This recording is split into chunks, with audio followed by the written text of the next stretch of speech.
Welcome, my friends, to the Alyosha Society. We're going to keep on pursuing truth and beauty and goodness, and we're going to do it through the study of great literature. This is video number 4 out of 10 total videos on, there you go, Mere Christianity by C.S. Lewis. Let's hop right to it.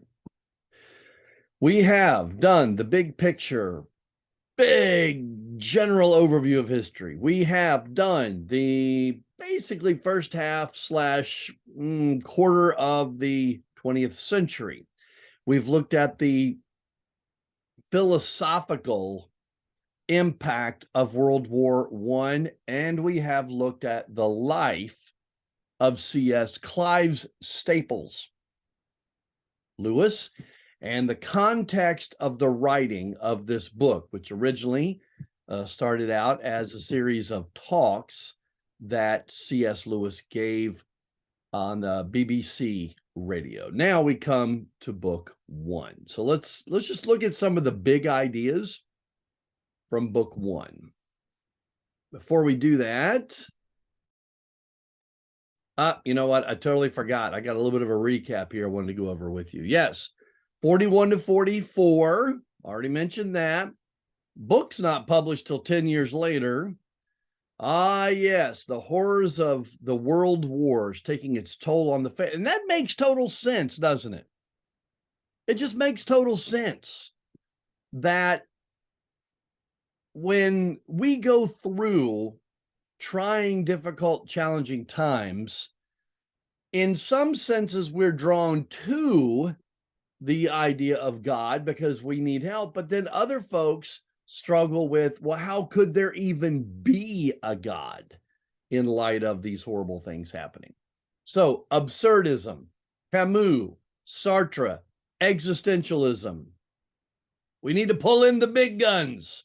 So C.S. Lewis, in that context, has the goal of giving a substantive but also accessible. Notice I've got both of those here. Substantive means it's meaty, it's solid, it's well thought out, it's an intellectual response. But accessible means even the common folk can understand it, because he's not trying to reach, university professors only. I mean, it'd be great if he can reach them, but he's trying to reach the people with a defense and an explanation of the Christian faith during the trying times. Now, I want to, before we get to the actual text, I want to walk back through these apologetics, our genre questions, as we call them, the apologetics, answer them, and then get into the text. So remember, we walked through these in the previous video, so I'm not going to do that again. Remember, we said the first thing is to know, when you're reading a work of apologetics, what is this author's theological bent? What direction are they going in? In this case, we have C.S. Lewis, who was an atheist, but who is now a member of the Anglican Church. Now, I think that is hugely important, because what he used to be, really, those are the people that he is now trying to reach. So he can say to them, look, I used to believe what you believe, but here's why I don't believe that anymore. I used to be an atheist. C.S. Lewis says, this is what convinced me. I think that's very powerful, very powerful. What is the goal of the approach? Yeah, and we said to encourage the faith of a nation at war. Some works of apologetics may be written merely as just a general sort of work of apologetics. There's plenty of those out there. This one was written in a specific context. That's important. Now, the epistemological basis for the work.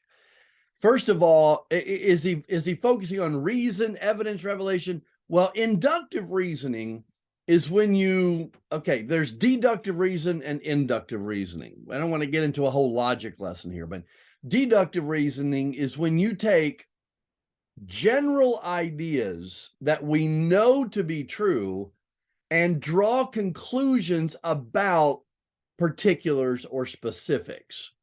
Inductive reasoning is the opposite. Inductive reasoning is when you say, well, okay, I don't know any of the big ideas yet.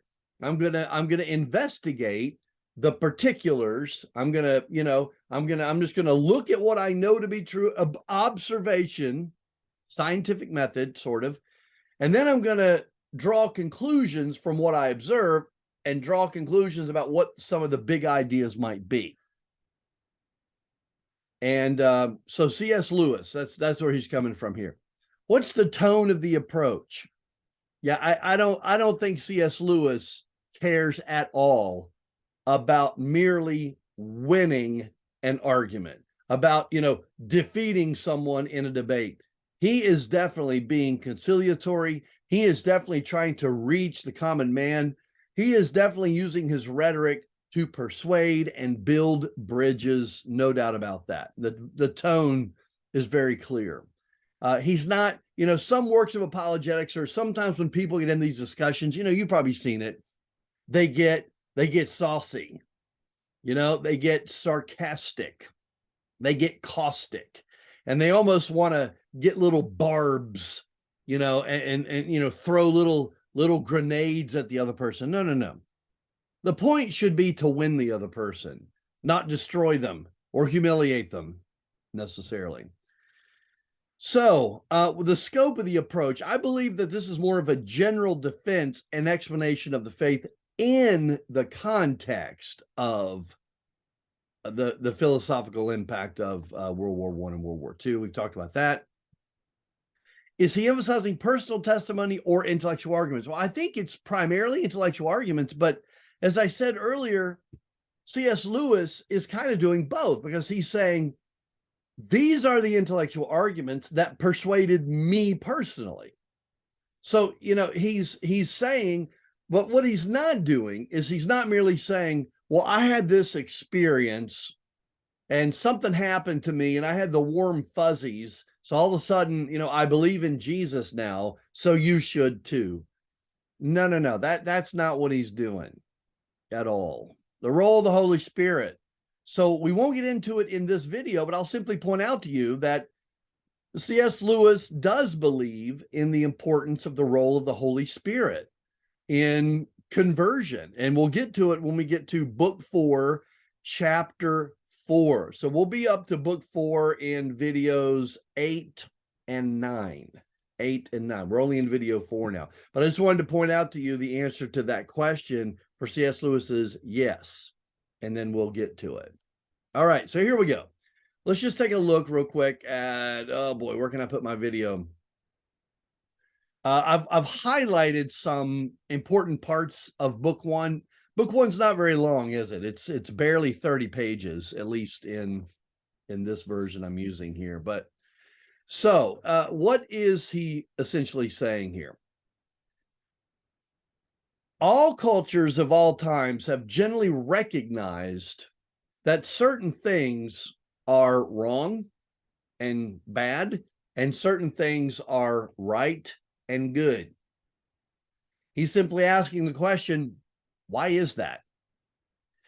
If there is no God, and we are just a collection of chemicals and the product of natural selection, Darwinian evolution, then why in the world do we have any compunction at all about anything?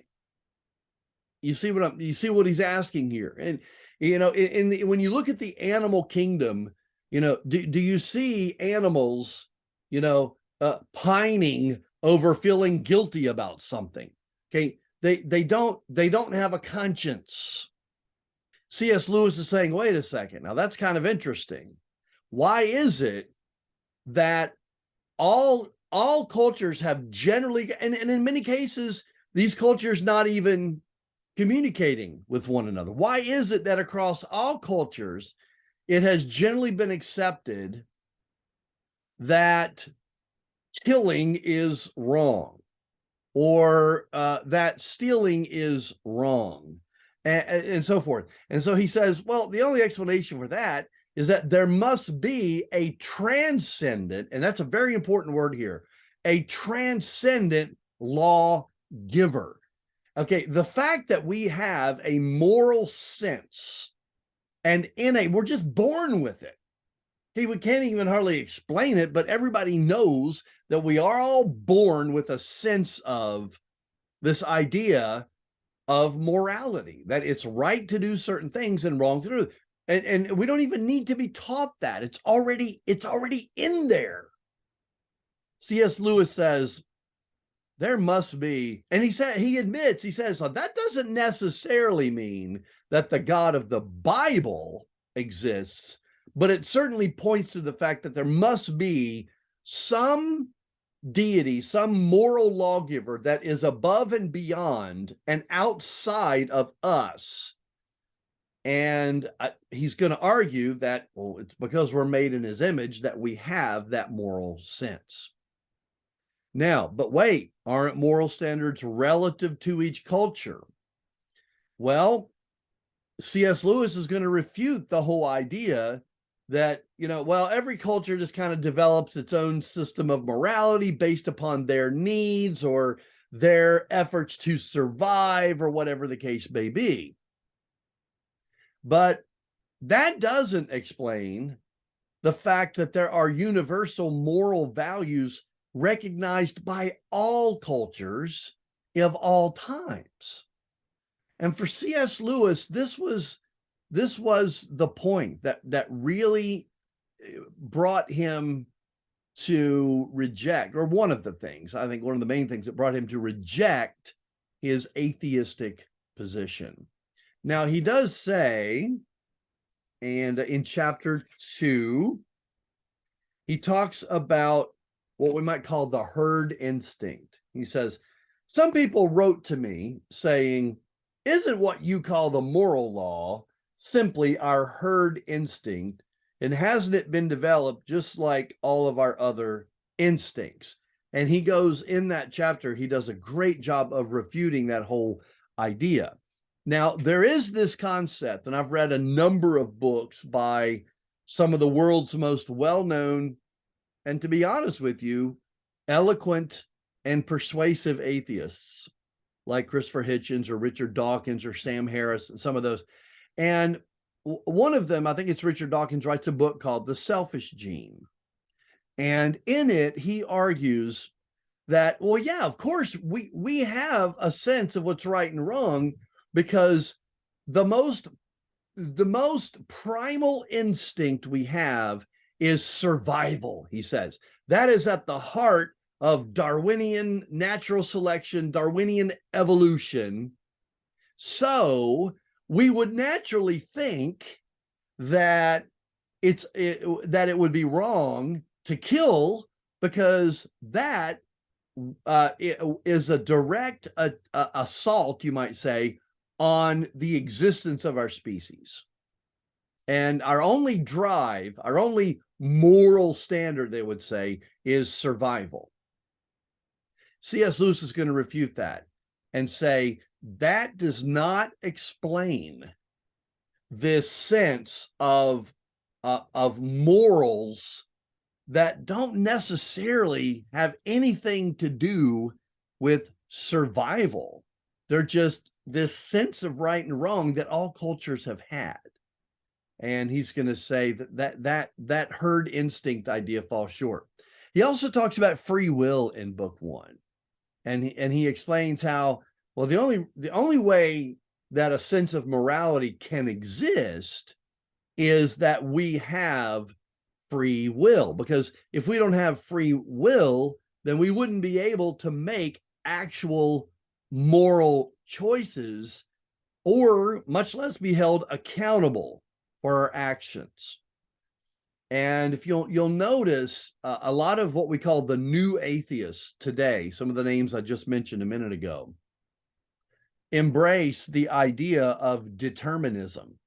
determinism. It's the very opposite of free will. It's the idea that you don't actually, you may think you have free will. It looks like we have free will because it kind of looks like when I go throughout my day, I am making real choices and I'm doing it. And they would argue, no, you're not. Your choices are completely determined. If you look at your psychological and biological background, the decisions you're making have been foisted upon you by all of those other factors, that you don't actually really have free will. C.S. Lewis argues against that. Finally, in book one, I think he does a wonderful job of laying the foundation for the argument that he's going to continue to make. And this is very similar to a Francis Schaeffer kind of argument. Francis Schaeffer lives a little bit after C.S. Lewis. I think he died in the 1980s. But again, along the same lines, Francis Schaeffer is a famous apologist. He writes a lot of works on philosophy and history and morality and so forth. And his whole argument really kind of goes like this. Look at the way things are. Just observe what people are like, what the universe is like, and take all of that into account and then ask the question, what is the best explanation for the way things are? And that's really kind of what C.S. Lewis is doing here. So in this particular section, the way things are includes moral values. We have this innate sense of morality. Therefore, the best explanation is that there's a moral lawgiver. So he's just getting started. All right, just getting the plane off the ground. I hope you enjoyed reading book one. There's a lot more to talk about. So go ahead, and before you watch the next video, be sure you check out book two. If you need to reread parts of book one, it's a little heavy. I understand that. C.S. Lewis is doing the best he can to kind of break it down, make it kind of informal, make it, kind of conversational. But if you need to reread some of book one, do that. But read book two before you watch the next video. And I'll see you then, friends.